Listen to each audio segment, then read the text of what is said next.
अस्सलाम वालेकुम। उम्मीद है कि आप सब खैरियत से होंगे। तो आज हम अपना नेक्स्ट लेक्चर स्टार्ट करते हैं जो कि हमारे पास है साइटोस्केलेटन।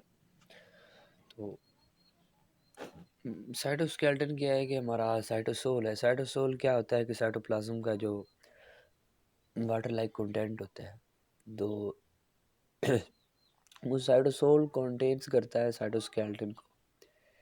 तो इसमें साइटोस्केलेटल फाइबर्स होते हैं तीन तरह के, इनके माइक्रोट्यूब्यूल्स, माइक्रोफिलामेंट्स और इंटरमीडिएट फिलामेंट्स।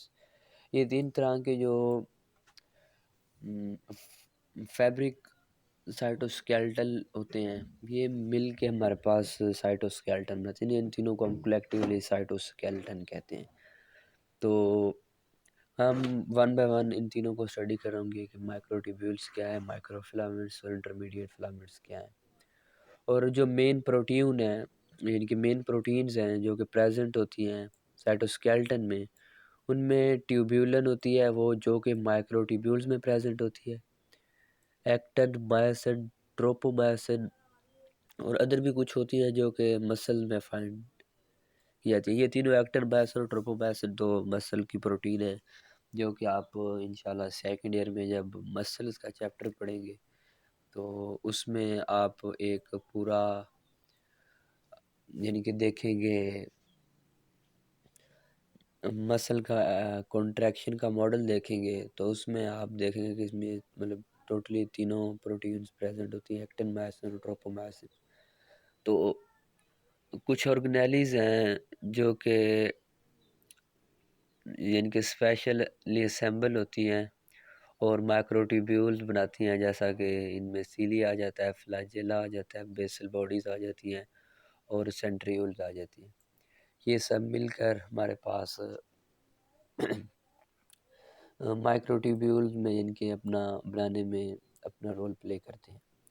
तो इनके जो movement of cyclosis and amoeboid movement are because of microfilaments. इनके साइक्लोसिस होती है कि हमारा ये जो साइटोप्लाज्म होता है, इसमें कुछ ऑर्गेनेलीज ऐसी होती हैं जो अपनी नीड के अकॉर्डिंग मूव कर लेती हैं। जैसा कि हमारे पास माइटोकॉन्ड्रिया है, तो जब जहाँ पे सनलाइट ज़्यादा होती है और कुछ और भी ऑर्गेनेलीज हैं, वो क्या करते हैं कि वो उस जगह पे मूव कर जाते हैं। तो इस मूवमेंट को हम कहते हैं साइक्लोसिस। साइक्लोसिस क्या है कि inner cytoplasmic movement of organelles. Specially कुछ ऑर्गेनेलीज के लिए भी हो सकती है और मतलब रैंडमली सब ऑर्गेनेलीज या जो भी मूव करते हैं उनके लिए भी हो सकती है। इम्बॉयड मूवमेंट अमेबा की मूवमेंट होती है। उसमें अमेबा के पास कोई लोकोमोशन के लिए वो नहीं होते, फीट वगैरह नहीं होते। वो अपने साइटोप्लाज्म को आगे धकेलता हुआ बहुत स्लोली मूव करता है और उस मूवमेंट को हम एवॉइड मूवमेंट कहते हैं। वो भी इन्हीं माइक्रोफिलामेंट्स की वजह से होती है। जबकि इंटरमीडिएट फिलामेंट्स होते हैं वो इन्वॉल्व होते हैं यानी कि सेल की शेप। इंटरमीडिएट का फंक्शन है कि सेल की शेप और सेलुलर कंपोनेंट्स में ये मतलब हेल्प कर रहे होते हैं। तो अब हम वन बाय वन इन तीनों को स्टडी कर लेते हैं कि हर एक पे क्या चीज़ है। फर्स्ट वन है माइक्रोट्यूब्यूल्स। तो ये क्या होते हैं, लॉन्ग होते हैं, अनब्रांच्ड होते हैं, सिलिंड्रिकल होते हैं और इनमें जो मेन प्रोटीन पाई जाती है important for MCQs, tubulin protein. Microtubules की जो अहम प्रोटीन है वो है ट्यूब्यूलन प्रोटीन। और इनका जो इम्पोर्टेंट फंक्शन है वो क्या है कि role in the assembly and disassembly of spindle structure during mitosis. Mitosis के एनाफेज के दौरान क्या होता है कि हमारे पास जब एक सेल से दो बन रहे होते हैं, सेल एक डिवाइडिंग स्टेज में होता है, तो उसके जो क्रोमोसोम्स होते हैं वो अब एक क्रोमोसोम्स एक सेल में जाना है और दूसरा क्रोमोसोम दूसरे सेल में जाना है। तो बेसिकली उन दोनों को हमारे पास डिवाइड करने के लिए जो माइक्रोट्यूब्यूल्स हैं ये अटैच होते हैं, जिनके स्पिंडल फाइबर्स बनते हैं और वहाँ से ये अटैच होते हैं और एक क्रोमोसोम्स एक सेल में जाता है और दूसरा दूसरे सेल में जाता है। तो बेसिकली इनका मेन फंक्शन उसी में है। और अगर ये अपना सही से प्रॉपर वर्क ना करें तो हमारे पास कहीं पे क्रोमोसोम्स का पेयर चला जाता है। फिर एक इंसान में जहाँ पे 46 क्रोमोसोम्स होते हैं वहाँ पे 45 हो जाते हैं या 47 हो जाते हैं। तो वहाँ सेंड्रोम्स यानी कि ऐसे इबनॉर्मल बच्चे पैदा होते हैं, उन्हें हम सेंड्रोम्स कहते हैं। तो ये भी आप इसी अपनी बुक के नेक्स्ट पढ़ेंगे इनके बारे में, सेल डिवीज़न वाले चैप्टर में हम इनको अच्छे से देखेंगे। तो नेक्स्ट हमारे पास है माइक्रोफिलामेंट्स। तो माइक्रोफिलामेंट्स क्या हैं कि इनको हम कहते हैं कि ये मोर सिलेंडर, वो भी सिलेंड्रिकल थे लेकिन ये मोर सिलेंड्रिकल होते हैं, और इनमें जो प्रोटीन होती है वो एक्टिन होती है। तो आप इन प्रोटीन को अच्छे से याद रखिएगा क्योंकि ये एमसीक्यूज़ के अकॉर्डिंग बहुत इम्पोर्टेंट है।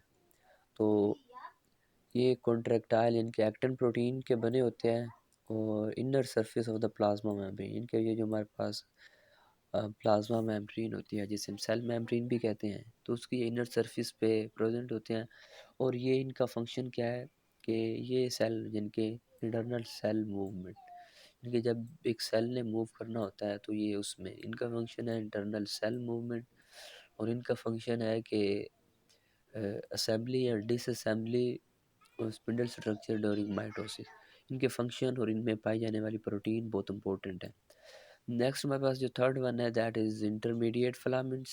तो इंटरमीडिएट फिलामेंट्स क्या हैं कि इनका जो डायमीटर होता है वो बिटवीन होता है माइक्रोट्यूब्यूल्स और माइक्रोफिलामेंट, इसी वजह से ना इंटरमीडिएट, इंटरमीडिएट का मतलब होता है कि इन बिटवीन। तो इनका रोल क्या होता है कि सेल शेप, तो बेसिकली ये जो सेल होता है ये उसकी शेप में अपना रोल प्ले कर रहे होते हैं। तो जहाँ तक हमारा जो है वो साइटोस्केलेटन का टॉपिक कवर होता है। साइटोस्केलेटन बेसिकली एक लॉन्ग क्वेश्चन है लेकिन इसमें से शॉर्ट क्वेश्चन ज़्यादा आते हैं कि, और शॉर्ट क्वेश्चन और एमसीक्यूज के difference between microtubules and intermediate tubules, या डिफरेंट बिटवीन माइक्रोट्यूब्यूल्स और माइक्रोफिलामेंट्स, इंटरमीडिएट फिलामेंट्स। तो इनके दरमियान इनके डिफरेंस को बहुत ज़्यादा दफ़ा पूछ लेता है, या एमसीक्यूज़ के अकॉर्डिंग जो इनमें इम्पोर्टेंट है दैट इज़ राइट, मतलब एमसीक्यूज़ आ सकता है कि which protein is present in microtubules, तो दैट इज़ ट्यूब्यूलिन।